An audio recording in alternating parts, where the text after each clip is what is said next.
mereka udah nggak produktif, siapa yang mau ngelanjutin? Akhirnya dari situ aja udah kepikiran, kayaknya deh harus resign nih. Kalau misalkan nggak resign nih kasihan orang tua. Terus pabrik mau gimana? Ya kita kan punya apa sih ya, misi ayah. Kita hidup harus bermanfaat buat orang lain. Setelah dibandingin waktu kerja sama sekarang jauh banget. Waktu itu memang pertama ada di bawah tangan orang, terus gerak-geriknya juga terbatas banget. Banyak waktu yang aku keluarin untuk orang lain bukan untuk diri sendiri gitu. Dibandingkan di sini sangat jauh. Dari penghasilan juga ya, waktu dulu cuman segitu-segitu aja gaji gitu, tok gaji. Kalau sekarang kan alhamdulillah banget lah. Jadi banyak banget perbedaannya gitu. Kalau di sini waktu luangnya banyak, aku mau main bisa, maksudnya ada kegiatan yang lain juga bisa. Terus ini pure diurus atau di manage sama aku sendiri gitu. Ya kalau setelah dipertimbangin jauh banget sih. Lebih seneng, ternyata lebih enak di sini sekarang gitu. Setelah mengelola pabrik gitu.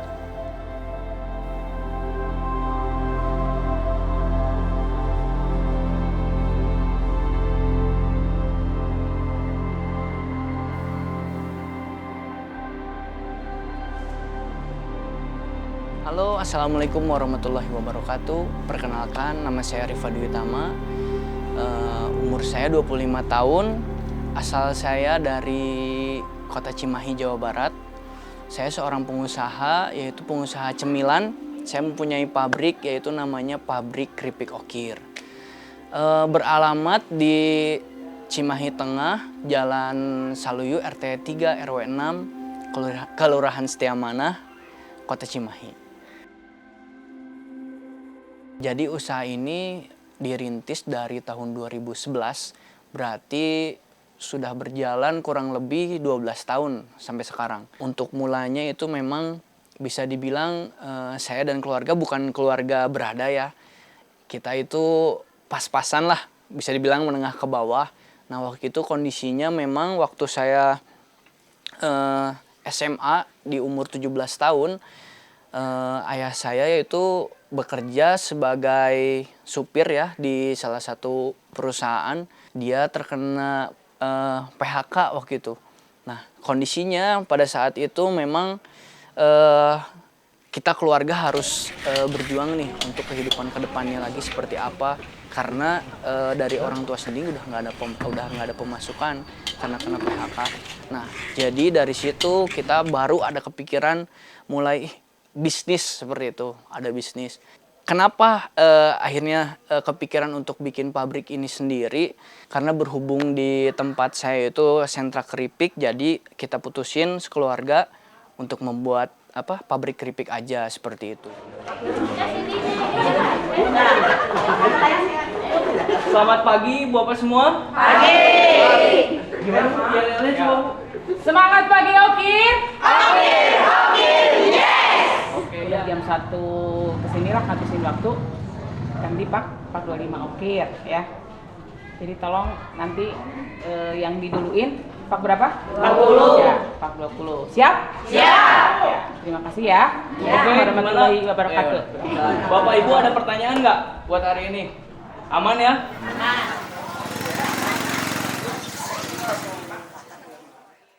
Sebetulnya nama Okir itu maaf ya, dulu itu nama panggilan Bapak. Dulu waktu zamannya break-breakan gitu kan dipanggil Okir. Nah, saat itu Ibu bingung mau bikin merek apa gitu ya. Pas disambungin gitu ya. Okir, original keripik. Kok seperti nyambung gitu ya. Jadi sampai sekarang lah merek dagang kami. Jadi keripik kami mereknya Okir atau original keripik. Modal mah ya ada sebagian yang dari uang pesangon, terus ada ya sedikit tabungan. Terus ada yang ibu ngejual itu warisan ibu yang di Jogja buat nambah-nambah. Nah dari situ kita buat pakai modal awalnya itu kurang lebih sekitar 30-40 jutaan si biayanya itu gitu. Kita pakai buat beli tanah, sebidang tanah dan juga tempat yang ala kadarnya ya. Waktu itu cuman pakai bambu dan ya bilik lah, ibaratkan bilik, ada satu tungku, satu mesin sugu, dan yang pekerjanya awal-awal waktu itu juga saya dan keluarga, yaitu saya, ayah saya dan paman, cuman bertiga. Ayah di ngupas singkong, kemudian paman di bagian penggorengan, saya bagian di mesin buat motong-motong keripik. Dulu ada teman saya yang sudah duluan ya. Pas kebetulan dia itu tinggalnya di sentra keripik. Di sini kan ada sentra keripik di Jalan Kademangan. Awal-awalnya itu dengan Ibu Widodo. Dia sekarang punya ini sendiri sih, Mang Odot mereknya ya. Awal-awalnya ya cuma 1 kilo, 2 kilo. Tapi pas ada orderan kintalan, ternyata tidak terpenuhin. Ngobrol-ngobrol pas nunggu anak ngaji teh gitu. Tapi dulu kita cuman ngirim yang original. Soalnya Ibu Widodo itu punya bumbu tersendiri. Kita cuman ngirim ori sama Bu Widodo dibumbuin. Nah, selama 2 tahun lah. 2 tahun berjalan, lama-lama kita mikir gimana kalau Ibu Widodo itu punya tungku sendiri ya. Kita mau jual kemana kan? Ibu sama Bapak nyari pelanggan lah ya. Rental mobil. Pergi pagi-pagi subuh ke Bekasi ya. Kenapa kita ambil yang jauh? Karena yang daerah sekitar Bandung itu sudah terisi sama yang senior-senior. Karena mereka itu kadang-kadang kalau udah masuk keripik ini gitu ya, susah mau masuk yang lain itu. Gimana caranya supaya pabrik ini lebih berkembang lagi ke depannya gitu. Dari situ kita coba bikin formula nih ya, formula bumbu lah, bumbu kita sendiri gitu. Lumayan sih waktu itu, lumayan sulit juga karena setelah punya bumbu sendiri, kemudian kita coba buka pasar baru nih ya, bukan ke orang yang seperti biasa. Tidak diterima di lapangan, malah produk kita yang sudah ada di lapangan tuh kebanyakan balik lagi dengan kondisi yang tidak laku. Udah tidak laku, ditambah banyak yang rusak lagi seperti itu. Nah, akhirnya setelah berjalan, kita dapat masukan juga kenapa sih ya sebenarnya produk kita nggak laku. Akhirnya ketemulah dari masukan-masukan pelanggan yang biasa kita kirim, kurang bumbunya tuh kurang seperti ini, kurang asin lah, misalkan kurang pedas atau kurang merah bumbunya atau seperti apa. Akhirnya dari evaluasi yang sudah kita lakukan, ketemu aja nih formulasi yang benar-benar bumbunya itu diterima di masyarakat lah maksudnya gitu. Dari situ baru kita nemu lagi pelanggan yang baru, kemudian produksinya lebih banyak lagi, terus nambah pekerja juga karena orderan juga udah makin banyak, kurang lebih udah 4 tahun ke sana lah, 4 tahun ke sana udah mulai enak lah gitu. Dari produksi terus permintaan barang juga gitu. Soalnya sudah punya pelanggan yang repeat order gitu jadinya gitu.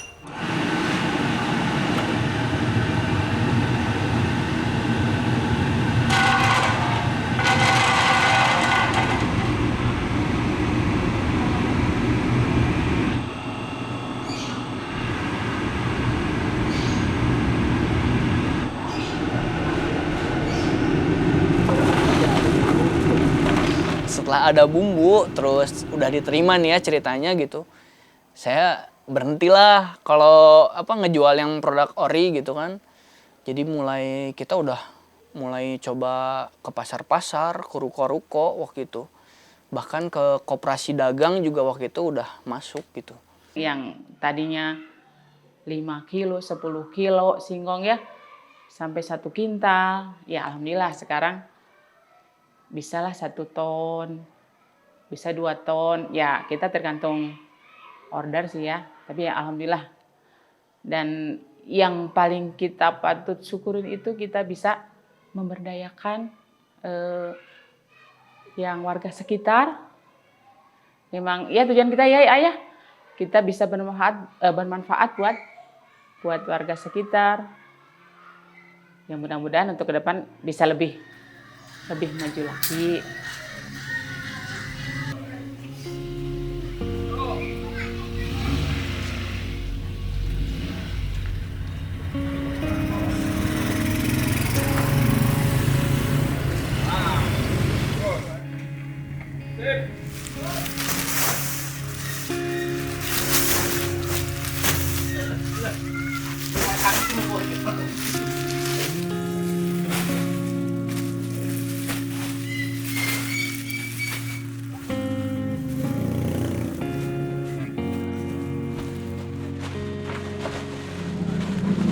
Dari singkong tuh kita udah ketemu lah nih. Oh ini udah untung nih. Setelah 4 tahun kesana lah ya. Kan maksudnya 1 sampai 3 tahunmu itu bener-bener yang lagi merintis banget lah. Nah udah 4 tahun kesana ketemu, wah ini memang dari singkong itu sendiri memang untungnya gede banget sih kalau kata aku gitu. Karena singkong itu bahan dasarnya murah segitu tuh. Nah dari situ kita mikir lagi, kayaknya kalau singkong aja nggak cukup deh gitu ya. Terus ini potensi juga nih produk yang lain. Nah dari situ karena di sini juga rame yang disebut basreng waktu itu, akhirnya kita coba juga basreng. Waktu itu coba dulu basreng. Ternyata basreng itu dicampurin sama bumbu formula kita pas juga nih di pasaran gitu. Gak lama kalau basreng waktu itu berkembangnya di pasaran, jadi cepet. Malah setelah udah jalan 4 tahun, 5 tahun, 6 tahun, basreng itu ngalahin keripik nih dari permintaan di lapangan kayak gitu. Tambah yakin lagi kita basreng bisa, akhirnya coba lagi lah yang lain gitu. Akhirnya sekarang ada kerupuk seblak, kerupuk kerang, selondok, dengan dipakai formulasi bumbu yang sama ternyata pas gitu di lidah masyarakat lah gitu. Jadi sekarang total ada 5 berarti ya, ada keripik singkong, basreng, selondok, kerupuk kerang, seblak yang kita produksi. Kalau dijualnya itu kita balan ya mainnya gitu. Jadi satu balnya itu isinya ada 10 pak. Satu balnya itu. Bahkan kalau untuk ke yang Blitar sama Solo itu satu balnya isi 25 pak. Di sini tuh sistemnya jadi ada karyawan yang tetap di pabrik tuh yang sehari-hari, ada juga yang di luar. Tapi kalau misalkan dijumlahin semuanya kurang lebih ada 203 orang. Mayoritas sih lingkungan sekitar sih, warga sekitar yang ikut kerja. Ya kita kan punya apa sih ya, misi ya. Kita hidup harus bermanfaat buat orang lain. Dan alhamdulillah kan ini kan kebanyakan ibu-ibu nih, ibu-ibu rumah tangga yang tadinya mungkin di rumah udah beres masak ya, beres ngantar anak sekolah, pulang paling nonton TV ya. Tapi alhamdulillah sekarang bisa punya penghasilan. Ya kita sebagai perempuan harus walaupun sedikit, kalau kita penghasilan sendiri kan puas gitu ya. Itu sih ini memang dari keluarga kan, apalagi ayah waktu itu nekenin ke aku gitu ya, jadi orang tuh harus bermanfaat buat orang lain. Nah itu udah pas banget sih. Dengan adanya pabrik kita ini kan kita memang memprioritaskan justru lingkungan sekitar yang ikut kerja gitu. Kenapa? Karena selain kita ada di tempat dekat mereka gitu, jadi kita juga bener-bener nih tempat kita tuh manfaat buat orang banyak. Pabriknya ada 3. Nah itu dari satu pabriknya itu ada 2 tungku, berarti semuanya total ada 6 tungku tuh. Nah tapi ada lagi nih, kalau tempat pengemasan kita juga ada 3 lagi tempatnya gitu. Nah untuk yang tempat pengemasan ini saja sih yang lumayan jauh gitu ya. Satu ada di Kampung Anggaraja, satu lagi ada di Cidahu. Satu sih cita-cita ke depan tuh yang punya pabrik tuh yang bener-bener tempatnya tuh bener-bener pabrik lah gitu. Ini kan kalau untuk sekarang kan si tempatnya masih dekat pemukiman juga. Terus bahkan ada yang beda titik gitu ya tempatnya, itu kan lumayan lah memakan tenaga lebih, terus kurang efisien dan lain-lain gitu. Makanya untuk ke depan mungkin punya tempat tuh yang bener-bener pas lah gitu, jauh dari pemukiman, bener-bener pabrik, jadi kontrolnya juga enak sih. Untuk ke depan sih cita-cita banget gitu sih. Buat orang tua tinggal balik lagi ke diri sendiri sih sekarang tinggal aku nih yang nunjukin bisa nggak nih dengan amanah yang mereka kasih ke aku tuh sekarang pabrik ini tuh bisa bertahan nggak nanti ke depannya gitu. Banyak pabrik-pabrik besar gitu yang berdiri, tapi kebanyakan gitu setelah udah turun ke anaknya, ke generasi setelahnya, banyak yang ibaratkan mah gagal gitu. Nah itu jadi motivasi sendiri sih buat aku gitu ke depannya.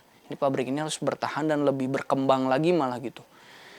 Dan bahkan kalau misalkan udah oke nih, udah bisa kepegang, nggak ada salahnya sih buka usaha atau yang di bidang yang lain selain ini juga. Itu udah kepikiran ke situ sih.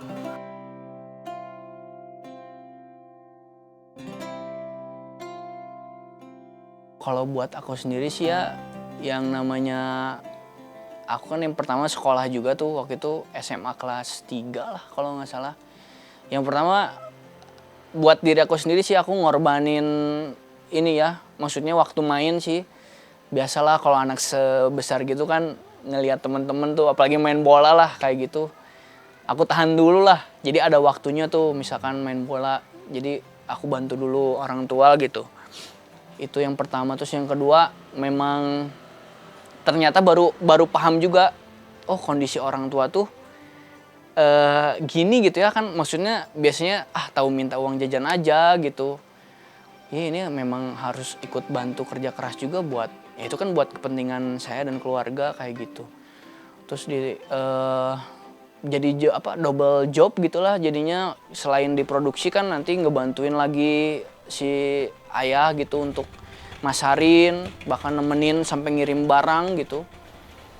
Itu sih kalau kesusahan ya kayak waktu aja sih waktu itu, bagi-bagi waktunya gitu. Kan kalau sekolah tuh biasanya dulu jam 2 tuh pulang kan. Nah karena ini produksinya masih sedikit juga. Jadi memang kalau pagi-pagi tuh si ayah sama paman tuh udah belanja tuh pagi-pagi lah. Nah jadi mulai produksi itu siang, biasanya jam 11. Mereka udah mulai duluan. Nah aku pulang sekolah baru aku lanjut ngebantuin. Bahkan waktu SMA juga produk yang aku bikin dijualin waktu di sekolah gitu, dibawa. Aku kan anak satu-satunya gitu. Jadi kayak nggak tahu diri aja kalau misalkan orang tua yang banting tulang terus udah tahu kondisinya seperti itu, kalau nggak ikut kerja keras kan berarti gimana gitu masa depan saya juga ke depannya gitu. Makanya dari situ udah ada pemikiran ya ini memang aku harus ikut gitu. Kalau bukan aku yang ngebantuin mereka siapa lagi kan. Ada masa bosen lah ibaratkan, apalagi waktu itu udah masuk kuliah.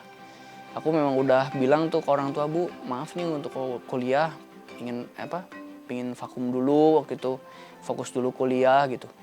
Apalagi pas udah beres kuliah tuh langsung dapat kerja tuh kan gak lama gitu.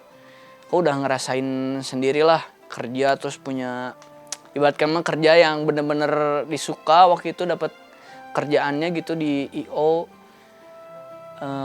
passionnya di situ gitu. Udah ya enak lah waktu itu di sana gitu. Tapi ya waktu itu ternyata setelah dipertimbangin, jadi waktu itu kasusnya gini, udah kerja waktu itu di Jakarta kurang lebih berapa ya, 6 bulanan lah gitu. Lucunya gitu, kerja di sana kan biasanya sebulan sekali tuh pulang. Nah waktu pulang tuh kan niatnya kan pengen istirahat lah, waktu itu kan pulang tuh niatnya pengen istirahat.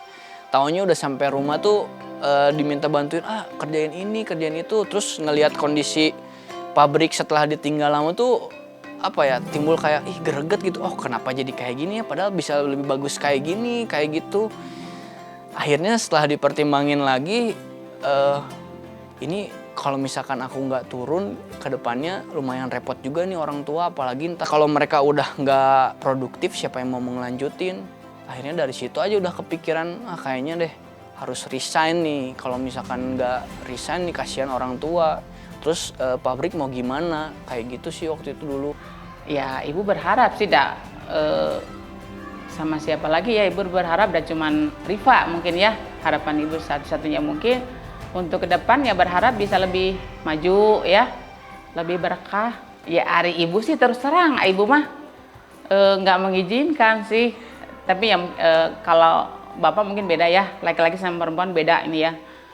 Kalau bapak mah udah biarin, biar pengalaman lah anak laki-laki kan harus punya pengalaman. Hari ibu mah terus terang, sampai ini daftar pegawai negeri di Jogja, itu udah lolos sampai tahap 2. Ibu mah mudah-mudahan tidak keterima. Ya gitulah, tahu sendirilah kalau seorang ibu ya.